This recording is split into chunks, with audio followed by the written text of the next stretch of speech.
What is up, guys? It's Brillymister here, and welcome to my 2019 Helwyr guide using no or minimal food.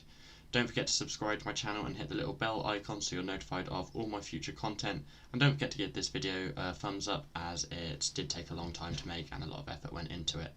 On screen you will see a table of contents, so you can skip ahead to any part of the video that you want to see. On screen now you can see a list of requirements. The requirements on the left are the very minimum to be able to solo Helwyr with any kind of efficiency really. However, I'd much rather and recommend that you go for the stats on the right, as these will allow you to kill him a lot more effectively and have much longer and more sustained trips. You'll need at least level 85 in your melee stats, but I would definitely recommend 95 for less damage and higher hits. 70 prayer for piety, however 95 for turmoil is a definite improvement over piety. 68 summoning for a war tortoise beast of burden, but for the higher level setup you want to have 87 or 96 to use either a blood nihil or a pack-yak, depending on which you choose to use.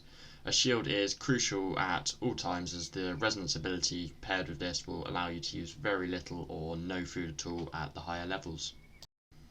These are the inventory setups that I would recommend you use. For the high level setup you just need to take 2 Holy Overloads. You can upgrade these to Supreme Overloads if you really want to maximise your DPS, however I don't personally think it's worth it. Enough prayer potions for you to last the whole hour, and a couple of emergency food, as you will pretty much need none. Your shield is there for resonance, and if you have it, take the enhanced Excalibur because that can usually provide all the healing that you will require. In the lower level inventory setup, the only things that I would change are swapping out the overloads for War Master potions and use these to boost your stats instead, taking a bit more food in your inventory, and you can also take a beast of burden with some more food and some additional prayer potions to help you last the full hour. You can obviously mix and match the inventory setups to suit your personal needs as you level up and upgrade your gear. The only perfect inventory setup is the one that you find that works best for you. On screen now are the 2 gear examples. The one on the left is a very high level setup using high tiered trimmed masterwork armour and a Luck of the Dwarves and an Amulet of Souls. On the right you'll see a low level setup which is much more affordable and obtainable. You can even dole that down even more and use like a Dragon Rider lance instead of a Noxious Scythe. However, I would definitely recommend, if you can afford it, going for that extra tier of weaponry, just as it makes your kills a lot smoother. With the higher level setup you'll see much faster kill times and be able to have longer and more sustainable trips very easily. You can mix and match between the setups depending on what gear you have available. For example, if you've got Torva, use your Torva, it'll work just as fine and it'll be somewhere in the middle.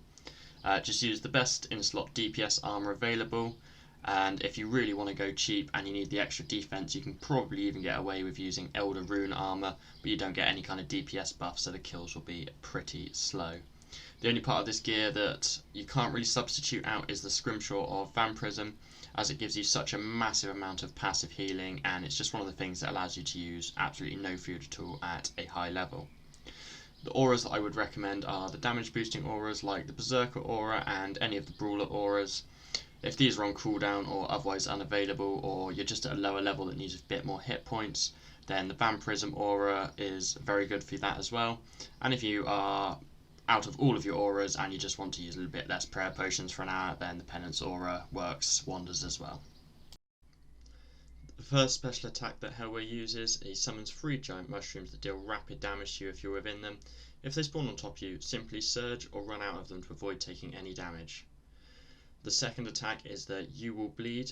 To negate this, simply switch to your shield and use the resonant ability to heal and avoid any damage. The third special attack is his Berserk attack. To avoid or reduce the damage from this attack, use Devotion or Debilitate, whichever one you have off cooldown, just as he uses his attack. Finally, once he's finished using the attack, make sure that you use the Freedom ability to clear the bleed that is on you, as it does deal some damage. The final attack in the rotation is the Wolf Spawn. He summons 2 wolves that come and attack you. You need to kill these before he gets back to the You Will Bleed attack. To avoid them breaking your resonance, just wait for them to be in melee range and AoE them down with Hurricane or Quake. On screen now you can see a sped up full kill of me using the lower tier setup. However, I am max combat stats, so it will be slightly worse than this if you don't have max combat stats, and I am using turmoil. But other than that, I'm using the Warmeister potions and full Bandos armour, and that's it. The main thing that makes your kills easy here is learning the rotation. Once you've got the rotation and the muscle memory for your keybinds down, then it really doesn't make a massive amount of difference what gear you do use apart from the actual kill speed from the strength bonus. So as you can see here, I'm using tier 70 armor, and as long as I get all the rotations right, make sure I get my devotions off in time, my bleeds cleared with freedom, and make sure I use my resonance to heal me, that my hit points pretty much stay pinned on full hit points the whole way through the kill. I am using the Vampirism Scrimshaw, which is basically what I would recommend if you are using lower tier armor or just getting into this, because it makes it a little bit more forgiving and means you get a little bit more healing, and then use the higher damaging auras when you actually start needing to worry about your kill speed and once you've got your rotation learned. So you see there, you AoE down the wolves, so you're ready to resonance again on the bleed, and then using resonance pretty much brings you back to full hit points every time. Make sure you get your devotion or your debilitate off. You have to use them, alternate them each kill, as the cooldown on devotion is longer than it takes for Helwyr to go through a whole cycle, so every other kill you will have to use debilitate, but that's not really a problem because as you can see my hit points are still on full hit points, but the kill is quite slow because I'm using less DPS armor. So this second sped up kill is now using the high tier armor. I'm using my overloads, I'm using a tier 99 prayer, and I've got trimmed masterwork armor. So the only real differences between the two things are it's a bit more forgiving, especially the trim masterwork, because it delays some of the damage you take, but the higher your armor, the less damage you are going to take, so it makes it a little bit more forgiving, especially if you're learning, and your damage output is going to be higher with higher DPS gear and obviously the overloads and the tier 99 prayer, so the kill speed is then faster to represent that. So it's obviously still more efficient to use the high level gear, but if you can, anywhere in between from the rock bottom gear is pretty much acceptable, and everything will increase your kill speed, your kill time, and your money per hour. But you go through the exact same rotation again. You just don't have to worry so much about clearing the bleeds with freedom because you're getting a bit more healing and you're taking a bit less damage all around, and it just makes it a little bit more chill and a little bit more comfortable the higher level gear you use. You just need to make sure you manage the 4 special attacks well and make sure you get your resonance off. Getting the resonance off and the devotion are the two main ones, as they are the ones that really do minimise your damage and maximise the amount of healing that you're getting from the cycle through Helwyr's abilities.